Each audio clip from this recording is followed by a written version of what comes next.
ఓం శాంతి శాంతి శాంతి. ఎలా అనిపించింది? జై జయ హే అనే పేరుతో మలయాళంలో వచ్చిన సినిమా, దాన్ని వీళ్ళు రీమేక్ చేశారు. అందులో ఎక్కువ డిస్కసివ్ పాయింట్గా మారిన సినిమాల్లో ఇది కూడా ఒకటి. రూరల్ ఆడియన్స్ని టార్గెట్ చేస్తూ ఈ సినిమా తీస్తున్నామని చెప్పాడు ఆయన. కథలో పెద్దగా మార్పులు చేయడానికి సాహసించలేదు. కనెక్ట్ అవుతున్నారా ఆడియన్? లేదు, కనెక్ట్ అయ్యారు. ప్రతి డైలాగ్ని చిత్రీకరించారు, ప్రతి చిన్న వేరియేషన్ కూడా పట్టుకున్నారు, ట్రైన్ చేశారు. అది కనిపించింది తెర మీద. ఈ కంపారిజన్ వస్తుంది, కంపారిజన్ వచ్చినప్పటికీ నిలబెట్టాలి అనేటువంటి తపన కనిపించింది. ఎంగేజ్ చేయగలిగింది, థ్రిల్ చేయగలిగింది. ఆ సబ్జెక్ట్లో ఉన్నటువంటి మ్యాజిక్కే అది. భరద్వాజ్ గారు, ఓం శాంతి శాంతి శాంతి సినిమా చూశారు, ఎలా అనిపించింది? ఏంటి అంటే మలయాళంలో ఆల్రెడీ చూసాను, జై జయ హే అనే పేరుతో మలయాళంలో వచ్చిన సినిమా, దాన్ని వీళ్ళు రీమేక్ చేశారు. రీమేక్ చేస్తున్నాము అని ప్రకటించారు. అవును, ముందే చెప్పారుగా. ముందే ప్రకటించారు. అయితే ఈ సినిమా రీమేకు అంటే ఈ మధ్య కాలంలో రీమేకులు అనేవి రిస్క్గా మారుతున్నటువంటి సందర్భం. కారణం ఏంటంటే కంటెంట్కి ఆడియన్స్ ఎక్స్పోజ్ అవుతున్నారు. పర్టికులర్గా మలయాళం నుంచి వస్తున్నటువంటి ప్రతి సినిమా తెలుగు ఆడియన్స్ చూడటం మొదలైపోయింది. కరోనా లాక్డౌన్ పుణ్యమా అనే అక్కడి నుంచి మొదలైంది ట్రెండ్.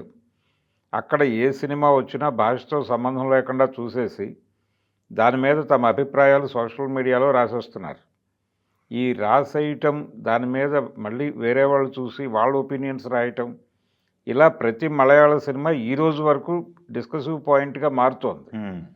అందులో ఎక్కువ డిస్కసివ్ పాయింట్గా మారిన సినిమాల్లో ఇది కూడా ఒకటి. అందుకని దీన్ని రీమేక్ చేయటం అనేది పర్టికులర్గా రిస్క్ అనే అభిప్రాయం చాలామందిలో ఉంది. బట్ ఓటీటీకి ఎంతమంది ఎక్స్పోజ్ అయ్యారు? కామన్ ఆడియన్, థియేటర్కల్ ఆడియన్ ఎవరో కూడా ఓటీటీ అంటే ఒక సెట్ ఆఫ్ ఆడియన్స్ ఉన్నారు దానికి. అయితే వీళ్ళు రూరల్ ఆడియన్స్ని టార్గెట్ చేస్తూ ఈ సినిమా తీస్తున్నామని చెప్పాడు ఆయన. ప్రొడ్యూసర్ గారు ఇచ్చిన చాలా ఇంటర్వ్యూల్లో ఆ విషయం ప్రస్తావించాడు. రెండోది, రీమేక్ అని చెప్పకుండా చాలా రీమేక్స్ జరుగుతున్నాయని కూడా మాట్లాడారు వాళ్ళు. అదే అలాగే పాత సినిమాల కథలతో కొత్త సినిమాలు చేయటం, అంటే కంటెంట్కి సంబంధించినటువంటి ఇవేవి లేవు, మనం ఎలా చెప్తున్నాము, ఏ ఎక్స్ప్రెషన్లో చెప్తున్నాము అనేది చూస్తున్నారు జనాలు. తెలుగులో ఈ సినిమాని ఎలా తీశారు అనేది చూడటం కోసం వస్తారు ఆడియన్స్ అనేది కూడా మాకు ఒక సెల్లింగ్ పాయింట్ ఉంది అని చెప్తున్నాడు ఆయన. అదే సరే, ఇవన్నీ కలిపి ఈ సినిమా తరుణ్ భాస్కర్, ఈషా రెబ్బా వాళ్ళిద్దరూ యాక్ట్ చేశారు. సజీవ్ డైరెక్ట్ చేశాడు సినిమాని. అవును, తెలుగు వెర్షను. కథలో పెద్దగా మార్పులు చేయటానికి సాహసించలేదు. అవునా? యాజ్ ఇట్ ఈజ్గానే వెళ్ళారు. పెద్దగా ఎవరిని ఇబ్బంది పెట్టాలి అని అనుకోలేదు. పర్టికులర్గా కంటెంట్ ఆల్రెడీ ఆడియన్స్కి తెలుసు కాబట్టి, అవును, అంటే తెలిసిన ఆడియన్స్ కూడా థియేటర్కి వస్తారు. ఈ కంపారిజన్ వస్తుంది, కంపారిజన్ వచ్చినప్పటికీ నిలబెట్టాలి అనేటువంటి తపన కనిపించింది. ఇది నేటివిటీకి తీసుకొచ్చారు. మన నేటివిటీకి తీసుకొచ్చారు. గోదావరి నేటివిటీకి తీసుకొచ్చి అక్కడ కథలు నడిపారు. ఒక చేపల చెరువులు, చేపల వ్యాపారం చేసేటువంటి ఒక నాయుడు గారి ఆయన పెళ్లి చేసుకుంటాడు. పెళ్లి చేసుకున్న తర్వాత ఆ సంసారంలో జరిగేటువంటి వ్యవహారాన్ని తెర మీద చూపించారు. అక్కడ వరకు కన్ఫైన్ చేసి, ఇక మనం మలయాళం సినిమా ఆల్రెడీ చూస్తున్నారు కాబట్టి పర్టికులర్గా పురుషాధిక్య సమాజము, ఇంట్లో ఆడవాళ్ళని ఎలా ట్రీట్ చేస్తారు, అంటే ఎంత కంట్రోల్లో ఉంచుతారు, ఇవన్నీ ప్రపంచానికి తెలిసిన విషయాలే. అంటే మలయాళం సినిమా ప్రధానంగా సాధించిన విజయం ఏంటంటే జీవితంలో ఉన్నటువంటి అతి చిన్న ఎమోషన్ని కూడా వాళ్ళు మైక్రోస్కోప్తో చూసి ఆ ఎమోషన్లో ఉన్నటువంటి అన్ని రకాల వైరుధ్యాలని తెర మీద ఆవిష్కరించడం అనేది జరుగుతోంది. చాలా చిన్న చిన్న ఎమోషన్స్ పట్టుకుంటారు వాళ్ళు. ఇంతకు ముందు వచ్చినటువంటి భీమ్లా నాయక్ కూడా అదే. అది అయ్యప్పన్ కోశ్యం అనే పేరుతో వచ్చినటువంటి సినిమాలో చాలా చిన్న ఎమోషన్. అది ఒక ఈగో క్లాష్ని చాలా అద్భుతంగా వాళ్ళు తెర మీద చూపించి ఆవిష్కరించి అది ఆ సినిమా రీమేక్ చేయాలనేటువంటి ఒక మూడ్ క్రియేట్ చేశారు. ఇది కూడా అలాగే క్రియేట్ అయినటువంటి మూడే. ఆ సినిమా చూసి దీన్ని చేసి తీరాలి అని వీళ్ళు అనుకుని చేసిన సినిమా ఇది. తెలుగు ఆడియన్స్ పర్టికులర్గా మీరు అన్నట్టుగా ఓటీటీకి ఎక్స్పోజ్ కాని ఆడియన్స్కి అవును, ఫ్రెష్గా ఉంటుంది. ఈ సినిమాని అందిస్తే ఆ మేరకు చాలు మనకి. ఆల్రెడీ చూసిన వాళ్ళు అది మలయాళంలో మాత్రమే చూశారు కాబట్టి తెలుగులో ఎలా ఉందో చూడటం కోసం థియేటర్కి వస్తారు, ఆ మేరకు చాలు అనే పద్ధతిలో వెళ్ళారు వీళ్ళు. ఆర్టిస్ట్ సెలక్షన్ చాలా బాగుంది, ఆర్టిస్ట్ సెలక్షన్ బాగుంది. తరుణ్ భాస్కర్ చేసినటువంటి కృషి తెర మీద కనిపించింది. అంటే తను జనరల్గా తెలంగాణ దీనిలో పెడితే కంఫర్ట్గా ఫీల్ అవుతాడు ఆ స్లాంగ్లో. తనని టోటల్గా గోదావరికి షిఫ్ట్ చేశారు.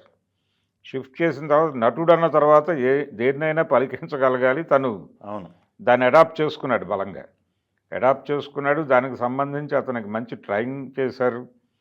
ప్రతి డైలాగ్ని చిత్రీకరించారు, ప్రతి చిన్న వేరియేషన్ కూడా పట్టుకున్నారు, ట్రైన్ చేశారు. అది కనిపించింది తెర మీద. ఈషా కూడా చాలా బాగా చేసింది. ఈషా కూడా క్యారెక్టర్కి తగిన పద్ధతిలో తన్ని తాను మౌల్డ్ చేసుకుని మంచి పెర్ఫార్మెన్స్ చేసింది. సినిమా ప్రారంభం నుంచి చివరి వరకు కూడా ఆ టెంపో ఎక్కడ డీవియేట్ కాకుండా నడిపారు. అందుకని ఆడియన్స్ ఎక్కడ స్క్రీన్ నుంచి డీవియేట్ కాలేదు. కనెక్ట్ అవుతున్నారా ఆడియన్స్? లేదు, కనెక్ట్ అయ్యారు. సినిమా అంటే ప్రారంభం మొదలైన తర్వాత ఒక 10 నిమిషాలు ఆ నేరేటివ్లోకి వెళ్ళటానికి టైం తీసుకున్నారు. కానీ అక్కడి నుంచి పర్టికులర్గా సెకండ్ హాఫ్ అంటే మ్యారేజ్ అయిపోయిన దగ్గర నుంచి జనాలు కథతో ట్రావెల్ అవ్వటం మొదలైంది. ఇంటర్వల్ బ్యాంగ్ దగ్గర నుంచి సెకండ్ హాఫ్ టోటల్గా ఎంగేజ్ చేయగలిగింది ఆడియన్స్, థ్రిల్ చేయగలిగింది. ఆ సబ్జెక్ట్లో ఉన్నటువంటి మ్యాజిక్కే అది. ఆ మ్యాజిక్ తెలుగులో కూడా మ్యాక్సిమం వర్కౌట్ చేశారు. ఆడియన్స్ నుంచి మంచి రియాక్షన్ ఉంది. ప్రతి సన్నివేశానికి అది నవ్వు రూపంలోనో మరొక రూపంలోనో ఒక అప్రిసియేషన్ ఆడియన్స్ నుంచి థియేటర్లో కనిపించింది. కాబట్టి సినిమా వాళ్ళు ఏదైతే అనుకున్నారో అది సాధించారు థియేటర్కల్గా. ఇప్పుడు ఆ సినిమాని ఆడియన్స్లోకి పుష్ చేయగలిగితే డెఫినెట్గా మంచి సక్సెస్ ఇస్తుంది. కథ గురించి పెద్దగా మాట్లాడుకోవడానికి ఏం లేదు. టేకింగు, ఆడియన్స్ని కనెక్ట్ చేసుకోవడానికి వాళ్ళు చేసినటువంటి స్కీమింగు ఇవన్నీ వర్కౌట్ అయినాయి. సినిమాలో ఆర్టిస్టులు అందరూ చాలా బాగా పెర్ఫామ్ చేశారు. డైలాగ్స్ చాలా బాగున్నాయి. అంటే ఆ నేటివిటీకి వెళ్ళి రాసుకోవడంతో పాటు ఏ నటుడు ఆ క్యారెక్టర్ పెర్ఫామ్ చేస్తున్నాడో అతని క్యాపబిలిటీస్ ఏమిటి అనేది అర్థం చేసుకుని డైలాగులు రాశారు. అందుకని చాలా డిజైన్డ్గా వచ్చింది సినిమా. ఎక్కడ ఎవరిని ఇబ్బంది పెట్టలేదు, చాలా బాగా వెళ్ళింది. ఆర్టిస్ట్ పెర్ఫార్మెన్సెస్ అన్నీ బాగున్నాయి, మ్యూజికల్గా కూడా బాగుంది. అందుకని ఈ సినిమా మంచి ఫీల్ గుడ్ సినిమా, సరదాగా వెళ్ళి చూడొచ్చు. అంటే స్త్రీ పురుషుల మధ్య వైరుధ్యం ఉంటుంది, కానీ అది మిత్ర వైరుధ్యం మాత్రమే అనేది చాలా కాలం క్రితమే చెప్పేశారు మన పెద్దోళ్ళు. ఆ మిత్ర వైరుధ్యాన్ని పరిష్కరించటానికి ఏం చెయ్యాలి అనే దగ్గర రకరకాల అభిప్రాయాలు ఉన్నాయి. వీళ్ళు ఒక అభిప్రాయం తీసుకున్నాడు, ఆ మూల కథా రచయిత తీసుకుని దాన్ని సరదాగా చెప్పాలనుకున్నాడు. చెప్తూనే ఈ జనరల్గా మనకు తెలుగు ఆడియన్స్కి సంబంధించి ఒక కంక్లూజన్, అంటే సినిమాని కంక్లూడ్ చేసేటప్పుడు ఒక కంప్లీట్నెస్ రావాలి అని కోరుకుంటారు. అవును, కంప్లీట్నెస్ కోరుకుంటారు, పాజిటివ్నెస్ కోరుకుంటారు, రెండు. అంటే ఆ కంప్లీట్ ఇది కోరుకునే పరిస్థితి, అంటే ఆడియన్స్ ఇలా కోరుకుంటారు కాబట్టి మనం ఇలాగే చెయ్యాలి అనుకుని చాలా సినిమాలు అలా చేసాం మనం. 16 ఏళ్ల వయసు అనే సినిమాని తెలుగులో రీమేక్ చేసినప్పుడు అది తమిళ్లో స్టేషన్లో అలా నిలబడి ఉంటుంది శ్రీదేవి, ఆ ట్రైన్ వెళ్ళిపోతుంది, అలా ఉండిపోతుంది సినిమా, అక్కడితో ఎండ్. కానీ తెలుగులో అలా చేయలేదు. నెక్స్ట్ స్టేషన్లో దిగి వెనక్కి నడుచుకుంటూ వస్తాడు హీరో. అలా కంక్లూడ్ చేశారు, తెలుగు ఆడియన్స్ అభిరుచుల మేరకు మేము ఈ మార్పు చేస్తున్నాం అని చెప్పి. అలాంటి ప్రయత్నాలు ఇందులో జరగలేదు. అందులో ఎలా ఉందో దాదాపుగా ఆ స్పిరిట్ని ఇబ్బంది పెట్టకుండా నడిపేశారు. కోర్టు సీను ఇవన్నీ కూడా.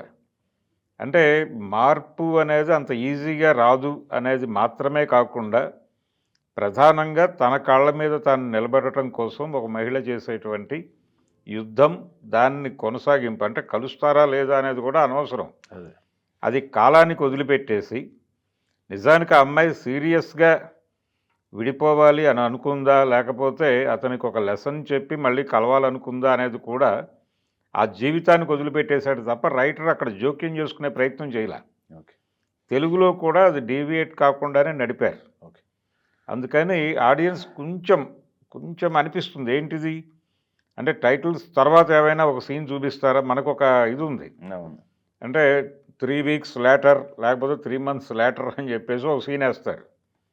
అలాంటి సీన్ వేస్తారేమో అని చెప్పేసి టైటిల్స్ అయ్యే వరకు కూర్చుని చూశారు జనాలు. చూశారు కానీ అటువంటి ప్రయత్నాలు కూడా డైరెక్టర్ చేయలే. ఓకే.